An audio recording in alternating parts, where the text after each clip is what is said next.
Hello everyone, and my name is Mr. Ellis and I am the head of Year 12 and 13 at Woodkirk Academy. In this short video I will explain a few of the key policies we have in the sixth form and cover some of our expectations of students. I will start us off with attendance. Obviously we say that all students should be aiming for 96% attendance or above. And a couple of key things that we've brought in this year due to COVID, we've put all students should be on site from 9:10 and go straight to lesson if they have one. If students do not have a lesson, they are to work in their designated study area or be based off-site until they have a lesson. And students are also able to leave site if they do not have a timetabled lesson. In terms of the expectations in the sixth form, we basically ask to get the basics right. We expect them to be punctual to lessons. We expect them to be handing in homework on time, not coming up with an excuse as I forgot to do it. So they need to be organised, and they need to be very transparent and open and have good communication channels with the teachers. Emailing them, asking questions, staying behind for extra sessions when they're instructed to do so by the teaching staff or the sixth form team. Just really be proactive.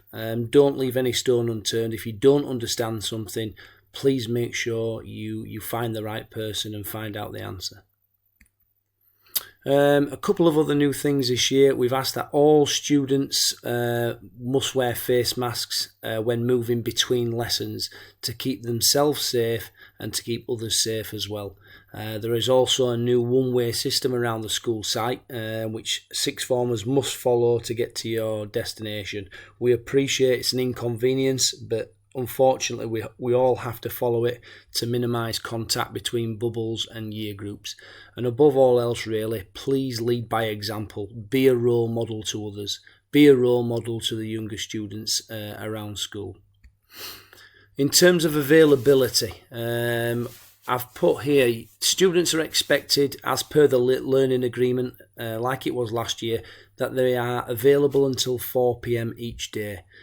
We ask that for a couple of reasons, but primarily there will be times that your teaching staff will require you to attend extra sessions after school. It might be you're advised by myself or my colleagues that you need to stay. So please make sure if you have got a part-time job that you do not start before 4 p.m. You need to tell your employer that you can't, because you need to be available at school until 4 p.m. each day. And I put having a job is not an excuse why you cannot attend. You need to make this very, very clear with your employer. And jobs really should never interfere with your studies. Your work must be a priority at school to get the grades that you deserve. And above all else, look, be busy but keep the load manageable. And we advise no more than 10 to 12 hours for a part-time job to keep the workload sustainable and manageable. Routine medical and dentist appointments should be made outside the school day, so after 4 o'clock. I've obviously put there, emergency medical appointments, or if you've been waiting for a referral for months, obviously they will be authorised. And also driving lessons as well, they should also be made outside of the school day. Driving tests will be authorised.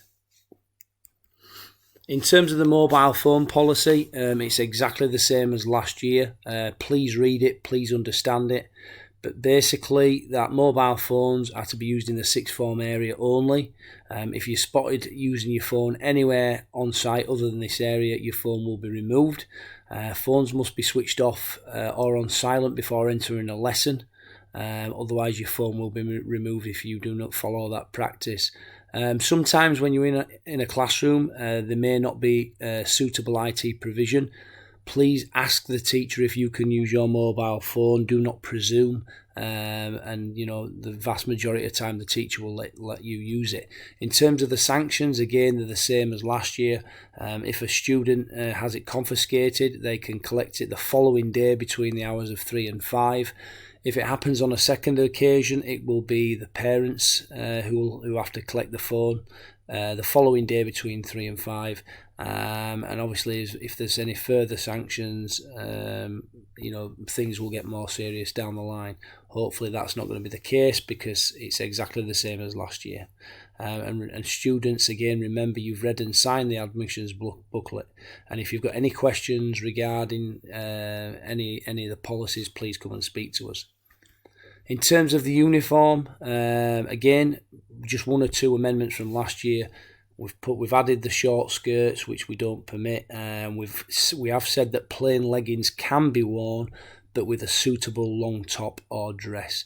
I advise you to read the policy in detail. Make sure you understand it, and if you are unsure about anything, please come and speak to us about suitability. But above all else, I've put you that the Academy has the final say with anything. Please make sure you wear your ID badges. They've got to be worn at all times. They've got to be visible and around the neck. And obviously I've put an example there. Failure to follow the above will result in a student being given a warning, and a repeat offence will result in the student being sent home to change. Hopefully that's not going to be the case. In terms of driving, I've put, if you've recently passed your test and you have a car, please pass on your vehicle registration details to Mrs. Jewell in the sixth form office. Unfortunately, students are not permitted to park on the school grounds. Basically, we've not got enough spaces for staff as it is, so obviously they've got to park around at the front or the back of school, in the residential areas. We will say, when parking your vehicle, please park legally and be kind and courteous to local residents. We have had a few issues in the past where some students have been parking on curbs or blocking driveways and things like that. Please make sure you are kind, you are courteous to the residents around you.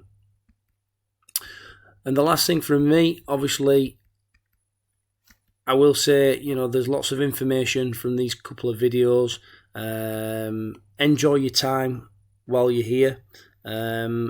There's lots of information, so please ask questions, ask your form tutors, speak to us in the sixth form team. We're in it together with you.